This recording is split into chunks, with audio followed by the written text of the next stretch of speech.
Good morning, Muscatine. Chris, that was the best countdown you've ever given me. I know I've mentioned on the show before, sometimes we're talking whatever. I just got a perfect countdown. Thank you, sir. I appreciate that. Okay, so it's Thursday. It's, let's call it halfway between Christmas and New Year's. We know that's not exactly true. Nobody do the math. Wyatt, I know you're watching. I do not want to text with the literal where we're at in the week. Wyatt, do not. Okay. So as many of you know, this week has been kind of taken over by an event here in town. I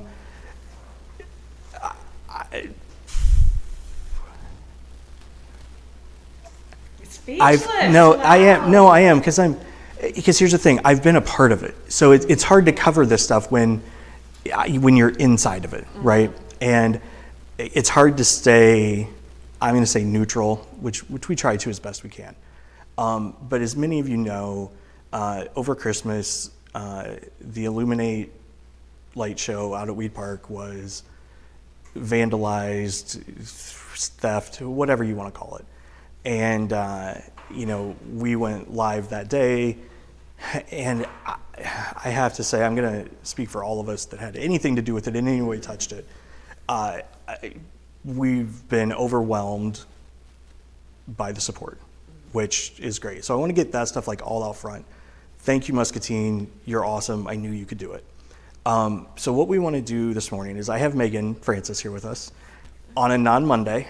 It could be Monday. Let's call it Monday. It's been, and I want to be completely, I've had nowhere near the time investment that what she has. So please don't think that I'm putting myself on that level, but we have been kind of around it and been part of it since you really started planning it. And so let's take a half a step back and let's start at the most important thing first. And the most important thing is why Illuminate, why we're doing this whole thing to begin with. Yeah, so Illuminate is a holiday light show, but really it is a fundraiser and awareness campaign for Crossroads and Senior Resources. We are a nonprofit, so we, as our CEO has put forward, we really fundraise to survive. That's how we can fund our programming, and we provide 8 service lines for seniors and people with disabilities in Muscatine and Tipton.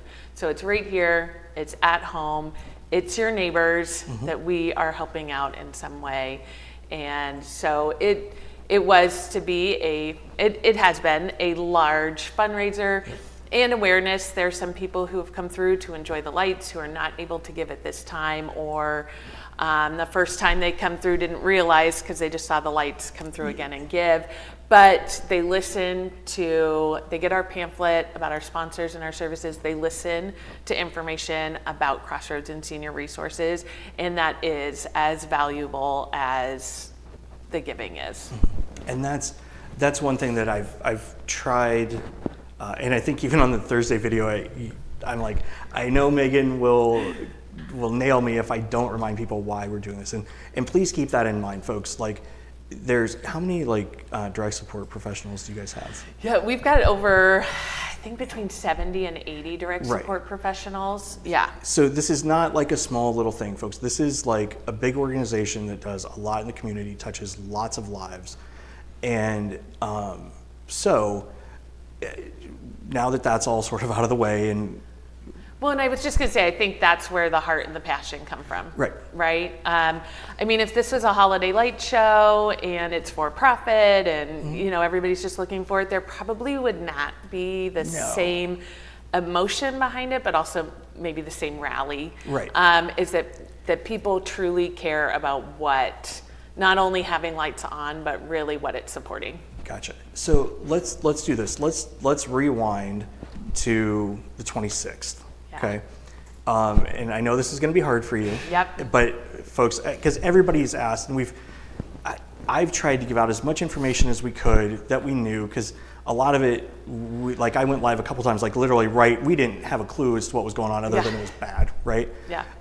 So let's take people back and let's kind of walk through it a little bit so that people know actually what happened and what it's taking to get this back up and running. Sure.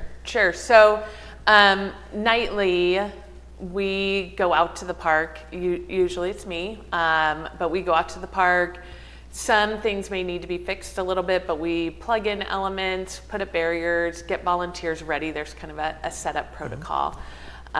We were closed for Christmas because of the amount of rain that we got, and just to keep our volunteers safe and warm. It would be really hard to be out on Christmas and end up with the cold that you know brought down New Year's. So we decided to close on Christmas, and so I went out on Christmas at about 5:30.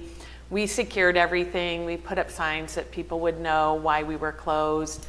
And we kind of did a once over in the park, and we decided that night to turn off all of our timers, which if anybody has gone through on a night we're closed, we've only been closed I think 3 nights, but a few of the timers do go up and we've left them up.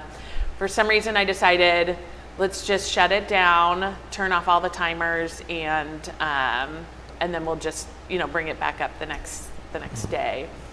So Tuesday, I went out a little bit earlier than I normally would, about 3:45, and the first timer, if anybody has seen the show, by the poinsettias, I went into, and it's honestly a blur of a couple hours, but like I remember looking at it and just being like, something's not right. Like there's something missing. And this isn't going to go on. And so I figured out that the extension cord was gone that goes from our main unit. So I kind of followed back to where I know it's plugged in, and the entire cord was cut off. So the cord from our light display, which looks like your normal Christmas light cord. The little green. The little green stuff. Yeah, the little green one, and that was cut off. So we have had a few weird things that have happened in that corner, so I figured, okay, someone took an extension cord, whatever. So I went back to my supplies, I grabbed what I needed to fix that one piece. And as I'm coming back kind of around the corner, if anybody's been there, around the bottom lagoon, the snowflakes are Victorian Village and Candy Cane. And it just kind of became glaringly obvious that all of our extension cords were gone. We had a timer for another piece and a secured box that was kept in for waterproofing, strewn all over down, and that's when it kind of hit me that something bigger had happened than I could fix maybe in a few minutes, right. And that I couldn't actually really wrap my head around at that moment. So my first response was just to let people know that night, my volunteers, that I wouldn't need them, to get it onto Facebook and let people know that would be traveling and driving through, that we would not be open at that moment, and that I just didn't know. I think the first message was like, we're not going to open tonight, and we don't know what it looks like. Yeah, and so there was some misinterpretation as to whether that would be closed for the year. At that point, I didn't know. I didn't know if we could come back up. Okay, so I'm going to pause you right there, and now we're going to do a scene shift to me. Right, because okay. That's when you got involved. Yeah, so and quick background, so as Megan started planning this, we helped do some of the web stuff, just whatever, we do a lot with Crossroads, and so we kind of knew about it, and every time there's something, we make sure we get it out and help promote it and all that other fun stuff. So we're usually one of the first people that you send it to, right? So that we can be ready when you send it out, we can be ready to jump and go, so we got a little bit of a head start. Yeah. And Megan sent me that, I think you sent me a text first, and then the post went out. It was all within a couple of minutes, right? Yeah.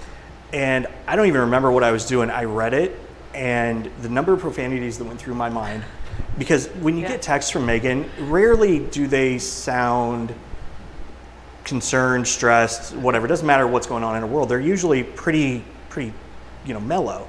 And I instantly knew this was something bad. Because she's called or texted hey, the rain, can't do it. Sure. And when you said might not open again, I'm I knew you needed help, right? I knew whatever it was, we were gonna have to get messages out. I picked up the phone and called. And I was not, I'll be honest, I was not prepared for what I heard on the other end. You were obviously beside yourself. You could barely, and folks, I know she's probably going to be mad at me after this, but I want you to understand how much goes into this and what it takes to do these things for the community, right? And you were telling me extension cords were gone, and I'll be honest, you were barely putting together cohesive sentences, right? Like I didn't really understand what was going on. Right. And I didn't really I had kind of an open afternoon. I had to pick up Wyatt, but we did a couple, I'm like, I'm just gonna go out there, right? Because if we need to get a message out, I can take a picture, I can get it out, I can get it everywhere if I'm there. Right. So I'm like, do you need help? You're like, I don't, and I'm like, I'm just coming. Yeah. Right? And so that's the little shift. So you guys kind of know like what's starting to happen while she's doing this. Yeah, and the phone calls, so once we notified, and we have appreciated getting that message out through Discover Muscatine each time. There were phone calls obviously to our CEO, Mark Hines, who also immediately came out. Parks and Rec, Rich Klein's happened to be on site, so he was right there. I know. Like Rich he Klein. was at the aquatic center. Yeah. And so he came over. So that's actually, it became a pretty quick shift to can it be salvaged? Like, right. What can we do? And I think that you guys were a key part of that. We then had to go back up to the rest of the show because we knew what was going on right there. We went back up to the rest of the show and realized that it was a little bit bigger. It was really more than half the show, probably about 60 to 75% of the show that it was affected. So it was not something I could do in one night. No. And yeah, just kind of the mixed emotions. But there were about 3 things that said, we're going to change it. We're going to come back. And that was the comments and support. So, that people were still planning on coming through. How can we fix it? What can we do? There were some of our sponsors that reached out immediately with, tell us what you need and what we can do. And then there were also just cars that were driving through to come that night.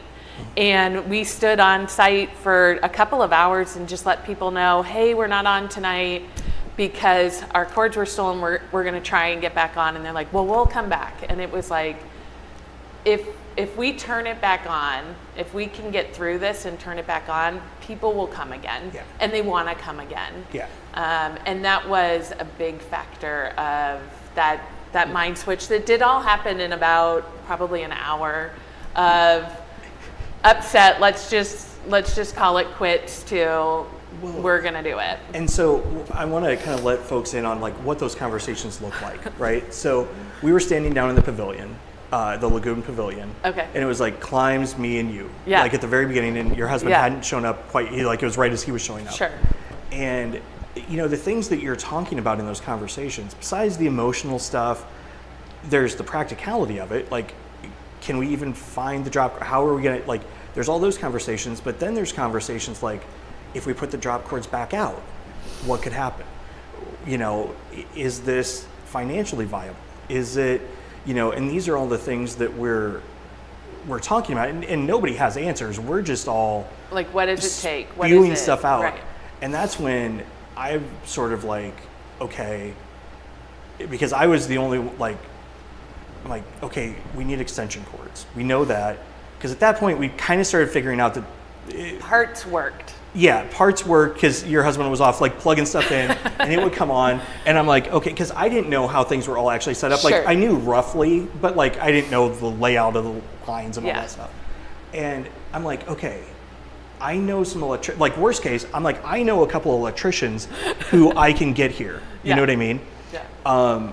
And so I'm like, okay, I know we can make this work, right? And I also know Muscatine, and I know the support for Crossroads and everything else. I'm like, we're gonna need to make this work. Yeah. Because we can't let, this sounds cheesy and over, we can't let evil win, right? Like, yeah. That sounds, and so I had kind of decided in my head I was gonna push you to reopen, right? Not too hard and compassionately, like, but it's like, I think we need to find a way to make it work. And it was kind of crazy because as you guys started going off to actually figure out what was going on, that's when I went live to start telling people what was really going on. We still really didn't know. Right. Because like you guys were literally up inspecting everything, and I'm trying to tell people, like, we're gonna need help. We have no idea what yet. Right. And I was just as flabbergasted as you, and I people probably saw it because I'm literally like, I didn't take any gear out. I literally just had my phone, and I'm like walking around like this. I felt like an idiot because I felt like a teenager walking around. But I'm like, what else am I going to do, right? We got to get this out. And just watching the number of comments popping in, and what I wanted to be doing is like, my instinct was like, send all these to Megan, like cheer, you know what I mean? Like, because I knew you needed to see those, right? Yeah. And the whole team, like everybody. And, you know, I'm like, holy cow. And I just about stopped the live stream like 3 or 4 times, but more people kept coming on. And I'm like, holy crap. I mean, there's like, and I'm like going, okay. And I knew you were up to, I'm like, Megan hasn't seen this yet. Like, she doesn't know really how much support there is yet. Yeah. And then, you know, I finally stopped, and we reached out to WHBF. They were like down there right away. Yeah. I had to go, but you stayed, and then you started seeing all the stuff. So what was that like? Because I know there had to be a point there where I think it was, I'd have to guess, maybe it was about the time we started getting WHBF down in KLGB. I think I noticed a shift in you. Yeah. Right? What were the thoughts that went through? Like, how did that actually happen? Yeah, I mean, there was, so this has been just a labor of love, right? And there has been a ton of support all the way through. But the volunteers on our list were maybe a little more sparse this week as people were on vacation. There, you know, the after holiday, because the night before Christmas Eve, I mean, we were slammed. If anybody tried to come through that night, there were half-hour waits. We had 350 cars go through. It was like Thanksgiving all over again. And there was a part of me that was like, maybe we did what we needed to do. But then to see all the support of what can we do to get it up? I was getting calls and texts from people that I have no idea who they are, that I can come out and help. Do you need help now? When do you need help? What, you know, I can come out. And that was like, okay. I mean, I'm going to have a team behind me, and we're going to figure out how to do it. So let's talk about that real quick, because let's now get to the fun, cool, important stuff. Yeah. We've got enough of the crap out of the way. Well, and I'll say one more thing. So the intent of whoever was out there was literally to get those extension cords. Oh yeah. Their intent was not to damage the displays, No. and that was a key thing too when we figured it out. Is that That's very true. there was nothing done to the electrical infrastructure to the park, and there was nothing done to the actual framework or even wiring on the framework. It's really all of the connection. So. That was another key too, that I was like, okay, like even I can fix it. It would take me a very long time. Right. Luckily with this village, it will take me a lot less time, but I was like, okay, like I had to manage, like, can I lead this? Right. Or do I have the resources of people who can help me lead it? So we went live, and you shared a thing, and we had the donation link, the Venmo, and all that stuff. Yeah. Because at this point, we know we've got to do 2 main things. We've got to find a way to get more extension cords. Yeah. Which by whatever night that was, early the next morning, we knew about how many we were going to need, roughly. Yeah. Which would be a couple grand worth, right? But then, and more importantly, we had to find a way to cover the revenue that you would have gotten had you been able to be open. Yeah. For the fundraiser, right? Because it all costs the same amount whether you're open or not, right? Yeah. So, you know, I did the show in the morning, again, just from out at Weed Park, and you guys had put out some stuff. Mark put out a great message on, you know, why it's important, what you guys needed to do, and then what happened? Then, I mean, the donations started rolling in, and they have been obviously from residents here in Muscatine, but they have been from the surrounding areas, Iowa City, Davenport, Wilton. So it's really touched us with each one that's come in on how far this event has reached people and how much they care. Yeah, and it's, you know, when you go back and, again, as I've mentioned, we do the website, so like as I check to make sure everything's working, like it's a list of donate. I mean, it's not just like one or two people, it's a laundry list, and it's names. I know I didn't recognize a lot of them. Yeah. I'm sure, like they're just people that loved it, right? Yeah. And so then something even more crazy happens, and I'm going to say this with all the crazy people at Members Community Credit Union step up. And I say that because if you... They are the fun money peeps. They are, and they're the good kind of crazy. If you look at everything they've done out there in the last, I don't know how long. I mean, I remember they had like flying piggy banks, and they've had, and of course they do their own Christmas display. Yeah.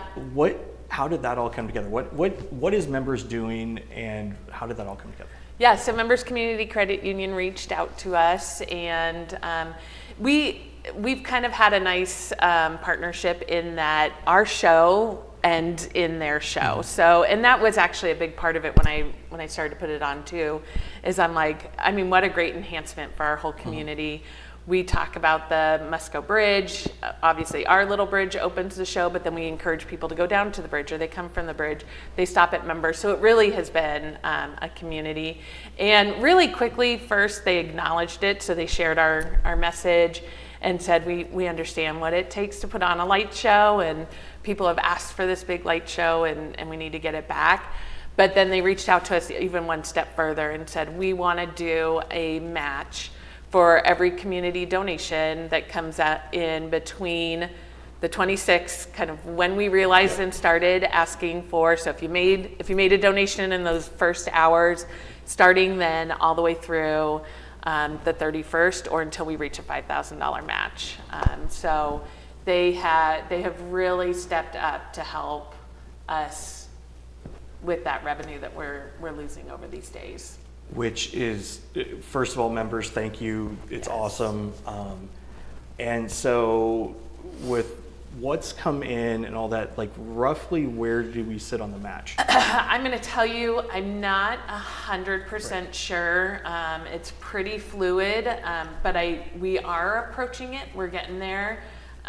We have seen some increases in the since it's been posted. So. Thank you to everybody who follows their information. As we were sitting here. As we were sitting here getting ready, there were like more coming in. So. And it's, I mean, there are some bigger donations coming in, but it's also those 10s, 25, 50s that together are making such a difference. I mean, that's 1 to 5 cars that we would have seen in a night giving donations that now are matched and becoming 10 cars we would have seen. So it's just been a huge boost and really fantastic. Okay, so we've gone through the bad, we've gotten to the good. What comes next? Yeah. Well, I want to say one more thing for the members, just because people have been concerned. So it is everybody that's donated. Yes. We're keeping track of it. And it is donations through the donation page, Venmo, or you can walk into Crossroads. Oh, yeah. And give a donation. Absolutely. People are concerned. You don't have to contact members. We're keeping a list for them. Yep. I'm confident with what we've seen so far that we should reach that by the end of the year, if not by the end of the week. Is that tomorrow? Is it? Sure. I don't know. It's been a blur. This kind of is a weird week anyway, right? Yeah. Now we throw especially with into Christmas it. on a Monday. It's weird. Yeah, it's weird. So what's next? So we have a group of volunteers. Some of our sponsors have gotten people together. We've had a couple of community members that reached out in the first hours that I've let know we will have a group out there. I also have someone coming in from another light show that will help. And then my core committee also, Nick Gow, Mark Bird will be out there. Mark is from Musco and Nick Gow from Feather Your Nest Contracting. We will fix the show. We'll attach some of the cords. We'll fix the ones that were broken. We'll lay down extension cord. We'll test everything out and make sure that it's working. And then we will open Friday and Saturday night, 5:30. We'll try to be done at 8:30. I have a feeling you won't be. I know. I'm debating what I do with timers. We'll try to get everybody in within everything in reason. We will have volunteers out there to take donations, to direct traffic. We ask that everybody come in on the Colorado side and then go up to the main entrance and Rose Garden entrance, and that's to allow the line without affecting the neighbors as much. We'll have some additional roadblocks on Washington, so really to guide people that way. Kent Precision Food Group will be out there Saturday night as my volunteers, and they have been fantastic covering throughout a few days throughout the entire time. I am still in need of volunteers for Friday night. So it's about a 5, I'm going to say till 9 or 9:30 by the time we close everything up and get people through. It is standing, so people just realize it's standing. It's colder out right now, although still not awful. But so directing traffic, taking donations, welcoming people, handing out candy canes, those are the tasks. But it is the most rewarding volunteer thing to see everybody coming through, and I think the next 2 days are going to be even more so. Shout out to Tony. So what did Tony? What? He said Crossroads Inc. is such a great asset to our community, senior resources. Basically, Tony gave a shout out to Crossroads. I don't know if you guys could hear what Chris said. Tasha Phillips says, nice job, MCCU. MCC. Oh, Members Community Credit Union. I'm like Muscatine Crossroads. Sorry, there was too many C's. But yeah, no, that's absolutely true. And you know, the thing I want to say is, this is going to sound cheesy, but I'm proud of you. I was proud of you before when you brought this big thing in. You know, we've talked about this. Like when people do events in town, there's a handful of us that do them, and you can respect what the other ones do. You know, you're like, ooh, yeah, that's a heavy lift, right? Yeah. And the first one's always the hardest. Yep. And you were doing a great job to begin with. And, you know, I even said this when I pulled up out there. I can only imagine how I would have been. It wouldn't have been good. You wouldn't want to have been within 100 feet of me, right? Like, and you've seen me, like, I mean, I know you guys all think I'm sweet, lovable. Sometimes I can be agitated, right? But you handled it like a champ. I mean, like, you had your time where you know, it got you, but it was maybe like half an hour. Yeah. Like, and you were back, and I'm like, even as I'm doing it, I'm like, okay, she's got this. Like, I mean, I wasn't worried about you from the, yes, Chris? Lisa Heckman says, so proud to live in this town. Nothing keeps this community down. Lisa Heckman, yeah, and we're kind of gonna come to that in just a second. So I'm really proud of you guys and the team, and thank you. Yeah, and then the other thing is the community in general, and Lisa Heckman sounds like just put a comment up that's the same thing. You know, I was talking, a lot of people are saying, this is why Muscatine can't have nice things. And I disagree. This is why we can have nice things. Yeah. It's why we do have nice things. Because yes, in a town of 22,000, every once in a while, stupid stuff's gonna happen, right? But look at this, like, this could have been the end, right? Instead, it's a brand new start. It's, you know, you've essentially been made whole by the time this is all said and done. Yeah. And everybody got to be a part of it. Everybody knows what's going on. More people know about Crossroads and what you guys do. Like, and I hate to say this, but, and this is, I'm kind of glad it happened, right? I know, no, and that sounds bad, but I hope everybody knows what I mean when I say that, right? Yeah. Because it was an opportunity for this community to show what we can do. And you can't do this stuff unless something bad happens, right? And so I'm sorry, and I wish you wouldn't have had to go through it, but you handled it well, the community handled it well, and I think it shows why we can have nice things and why we do. Yeah. The support, I mean, the tears that continue are really for that support. Like, the heartbreak is kind of gone. The recovery is really what we're at, and the support has been pretty awesome. And I think we feel it. So we are constantly fighting for the importance of choice and inclusion. And like, nothing makes you feel more included in a community than everybody coming together for you. Done. Okay. with that, I think, folks, you get the idea. I'm going to wrap up for Megan. Go to the Crossroads website. We've got it in the thing. You can donate there. You can donate with Venmo. You can do whatever. You guys know how to do this stuff. You're smart. The show will be back open tomorrow night, because it is tomorrow night already. Tomorrow night, Saturday night.